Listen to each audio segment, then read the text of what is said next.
tous et bienvenue dans ce nouveau numéro du 7-8 Culture. Aujourd'hui, nous sommes aux Arcades du Lac à Montigny-le-Bretonneux, signé Ricardo Bofill. Voici le sommaire. Ricardo Bofill, architecte de renom, est décédé le 14 janvier dernier. Il avait pensé les Arcades du Lac à Montigny-le-Bretonneux. Nous reviendrons aussi sur ses autres réalisations. À Cherrois de 15 ans, Maxime Grisard joue du violoncelle et du piano depuis tout petit. Il participe actuellement au World Vision Junior, un concours de musique classique, portrait à suivre. Et enfin, la Clé des Champs, salle de concert à plaisir, dévoile sa programmation. De janvier à juin, 7 concerts seront présentés au public. Je me trouve aux Arcades du Lac à Montigny-le-Bretonneux. L'architecte catalan Ricardo Bofill, qui a imaginé cet ensemble de logements, est décédé le 14 janvier dernier à 82 ans. Elisabeth Roja-Lefebvre, bonjour. Bonjour. Vous êtes architecte urbaniste et directrice au Conseil d'architecture, d'urbanisme et de l'environnement des Yvelines. Alors, avant de parler de la renommée de Ricardo Bofill et de ses plus grandes réalisations, on va s'attarder sur l'architecture des Arcades du Lac. C'est l'architecture qu'on voit. Est-ce que vous pouvez finalement nous la décrire et cette architecture, on la surnomme le Versailles du peuple, c'est ça? Oui, tout à fait. Alors on a beaucoup de chance aujourd'hui parce qu'il fait très beau. Et c'est une architecture assez austère, celle de Ricardo Bofill. On voit ici une architecture puisée dans l'histoire de l'architecture française. C'est une architecture historiciste, c'est-à-dire que on voit qu'il reprend des thèmes liés à Versailles, liés aussi au temple grec, à l'architecture romaine. Donc c'est un ensemble assez éclectique et que l'on peut nommer dans notre jargon architectural post-moderne. C'est-à-dire qu'il réutilise des thèmes, qu'il réinterprète, évidemment avec des matériaux d'aujourd'hui, avec des matériaux des années 80, des panneaux moulés, des panneaux préfabriqués, une couleur rouge qui est issue, je pense, de son histoire, puisqu'il est catalan, alors que l'architecture de Versailles, par exemple, est très blanche. Donc c'est, comme on peut le voir, austère parce que justement c'est assez sombre, mais en même temps ça attrape la lumière, c'est assez étonnant. C'est une architecture, on peut ne pas l'aimer du tout, on peut l'apprécier, on peut y trouver des qualités. C'est en tout cas une architecture qui reste très... Alors elle n'est pas du tout sobre, elle est au contraire, j'allais dire, un peu grandiloquente, mais elle reste en très bon état au bout de toutes ces années. Alors on est dans le quartier de la Sourderie et nous avons demandé aux habitants justement ce qu'ils pensaient de cette architecture. Regardez. Ici tout le monde peut venir et prendre un pique-nique, discuter un peu, faire son sport. C'est vraiment au service de la personne. Je suis déçu qu'il soit décédé si vite, mais bon, enfin, le fait qu'on en parle déjà, c'est-à-dire qu'il va rester un petit peu dans l'histoire déjà. Je dirais que c'est un quartier qui possède une architecture très spéciale. Qui a tendance à ressembler au château de Versailles, c'est ce que voulait l'architecte, il me semble.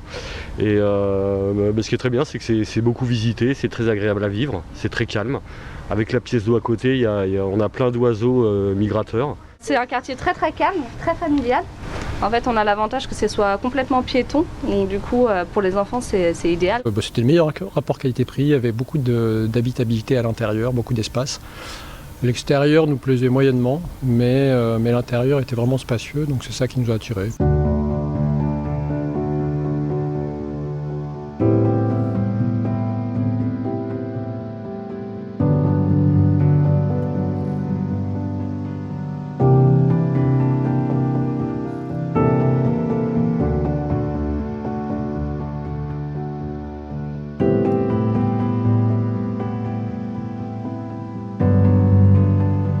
On vient de voir dans le micro-trottoir un habitant parler aussi de l'intérieur. Il disait qu'il avait un grand séjour. On peut parler un peu de cet intérieur finalement où ces séjours sont plutôt Généreux. c'est le mot. Alors effectivement, à l'époque, la norme des logements est plus importante qu'aujourd'hui. Enfin, disons plutôt que les surfaces se sont réduites parce que les promoteurs réduisent et puis les gens ont peut-être moins d'argent pour avoir des surfaces importantes. Et j'ai regardé avant l'émission, effectivement, les surfaces des séjours sont de 27 mètres carrés alors qu'aujourd'hui c'est plutôt 20. La norme. Et encore, aujourd'hui, les cuisines sont dans les séjours. Alors que là, on a 8 mètres carrés, 9 mètres carrés de cuisine et 27 mètres carrés de séjour. Ouais. Donc c'est des espaces assez spacieux. C'est ça. Et Ricardo Bofill, d'ailleurs, ne s'est pas arrêté aux Arcades du Lac. Alors, ce que les gens ne savent pas forcément, c'est que 4 ans après, il va réaliser l'architecture de 200 autres logements de l'autre côté du lac, à Voisins-le-Bretonneux. Effectivement, il réalise les templates que l'on voit ici, qui sont d'une autre architecture, beaucoup plus blanche, contrairement à l'autre dont on parlait tout à l'heure qui était rouge, et peut-être plus plate, c'est-à-dire avec moins de modés nature, moins d'attrait architectural, je dirais. Donc on peut donc dire que Ricardo Bofill est l'un des plus importants architectes de Saint-Quentin en Yvelines. En quoi son architecture finalement est singulière ? Elle est singulière parce qu'on lui a proposé des ensembles énormes. Donc il a réalisé effectivement en France une dizaine de très très grosses réalisations. Suite aux grands ensembles qui étaient un petit peu à l'époque décriés par la population et c'était la fin des grands ensembles, lui il a fait ce qu'on appelle aujourd'hui, un architecte qui vient de sortir un livre, Jacques Lucan, appelle ça des grandes formes, c'est-à-dire pour différencier avec les grands ensembles. Des grandes formes, ce sont des ensembles vraiment très important, avec un nombre de logements très important. Ici 364, là 200. Aujourd'hui, les opérations sont de 50 logements. C'est beau, c'est vraiment des très grosses opérations. Et puis, l'historicisme qui marque son architecture fait que la plupart des gens le connaissent grâce à ça. Alors justement, vous parliez de ses autres réalisations. En fait, c'est un architecte de renommée mondiale. En Ile-de-France, il a fait les espaces d'Abraxas à Noisy-le-Grand, c'est ça, ou encore la place des Colonnes à Cergy-Pontoise. Regardez ces 5 projets majeurs.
Alors on vient de voir ces projets d'envergure. Si on revient à Saint-Quentin en Yvelines, finalement il n'y avait pas que Ricardo Bofill qui est vraiment célèbre quand on parle d'architecture. Ah bien sûr, dans les villes nouvelles, il y a toujours des célébrités qui sont convoquées. Et alors, celui qui me vient en premier, c'est Renzo Piano qui a construit avec Richard Rogers, qui vient de mourir d'ailleurs, Beaubourg, le centre Pompidou, et qui a construit dans la ville nouvelle, à Guyancourt, les halles de Thomson qui ne sont plus en activité aujourd'hui, mais qui vont être réutilisées. J'en suis très contente parce que j'ai œuvré aussi à cela, réutilisées dans le projet autour de la gare, de la nouvelle gare du Grand Paris Express de Guyancourt. Et très bien, merci beaucoup pour toutes ces explications, Elisabeth Roja Lefebvre. Merci beaucoup d'avoir été notre invitée.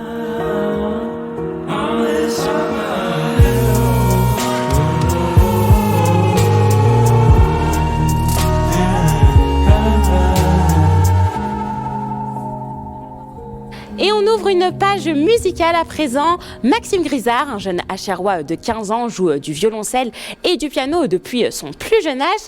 Il participe au World Vision Junior, un concours de musique classique. Focus sur son histoire.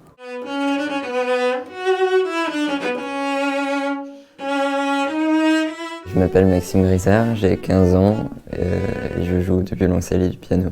Le troisième mouvement concerto pour violoncelle de Dvorak n'a plus de secret pour Maxime. À seulement 15 ans, le violoncelliste et pianiste se produit régulièrement en France et à l'étranger. Il a gagné plusieurs concours, dont la catégorie instrument de l'émission Prodige de France 2, qu'il a fait connaître au grand public, et a déjà enregistré un disque chez Warner Classic. J'ai commencé le piano à 7 ans au conservatoire d'Achères, et après 1 an plus tard j'ai commencé le violoncelle parce qu'on avait un disque avec des œuvres de Rachmaninoff que j'aimais beaucoup. Inscrit à 9 ans au conservatoire de Saint-Germain-en-Laye, il le passe en seulement 4 ans. Le garçon, qui ne vient pourtant pas d'une famille musicienne, s'entraîne jusqu'à 35 heures par semaine. Un talent et du travail qui lui font vivre de beaux moments. J'aime bien faire des concerts, jouer pour les gens et tout ça, leur faire plaisir. Enfin, c'est pour ça qu'on fait de la musique, quoi. Rostro, il avait joué devant le mur de Berlin en 1989, juste après la chute. J'avais envie de faire comme lui, du coup je suis allé à Berlin, j'ai joué devant le mur. Et puis j'aimais bien parce que les gens ils étaient contents et puis ils me donnaient un peu d'argent aussi. Et du coup je m'achetais des partitions. Je jouais dans la rue et il y a des musiciens italiens qui m'ont écouté pendant plus d'1 heure. Et après ils sont venus me voir, ils m'ont invité à faire des concerts en Italie. Il représente actuellement la France au World Vision Music Contest dans la catégorie junior, un concours en ligne avec une finale prévue fin février à Vienne. Passer en finale ce serait cool parce que je pourrais jouer avec l'orchestre. Celui qui a le grand prix après, il peut participer à des concerts et ça c'est cool. Vous pouvez voter gratuitement pour Maxime sur le site de World Vision jusqu'au 29 janvier.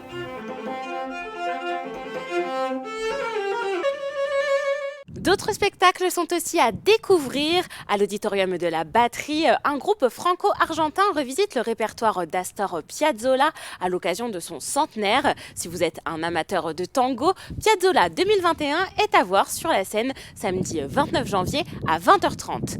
À la même date et même heure, Maxime Le Forestier se produira sur la scène du théâtre Simone Signoret de Conflans-Sainte-Honorine. 7 ans après son dernier album, il revient avec Paraître ou ne pas être, une dizaine de nouveaux titres.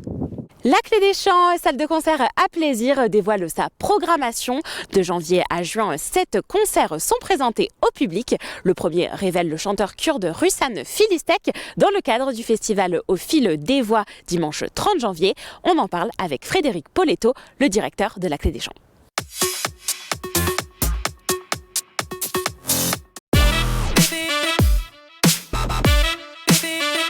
Il s'agit du festival Au fil des voix qui est organisé à Paris à partir de la fin janvier jusqu'à la mi-février et nous accueillons l'avant-première.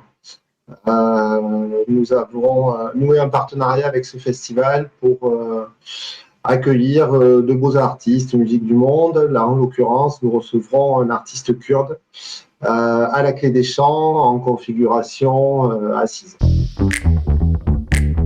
On va avoir du raga, du métal, du punk, du rap, de la chanson française.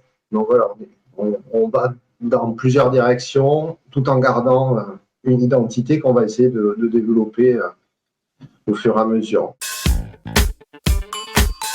Il y a les Bigaranx, tête d'affiche, bel artiste français, raga, se déroulera le 9 avril. On a eu la confirmation ce matin, donc on aura sûrement l'occasion d'y revenir. Et ensuite, on a le 18 février, une soirée 100% brésilienne avec le Théâtre Coluche. À plaisir, La Clé des Champs fait aussi des concerts hors les murs. On appelle ça les hors-champs. Et donc là, on accueille Joao Saliva en première partie de Flavia Coelho. Et c'est la fin de ce 7-8 Culture. Merci de nous avoir suivis. Rendez-vous la semaine prochaine dans un autre lieu culturel yvelinois. Bonne soirée sur TV78.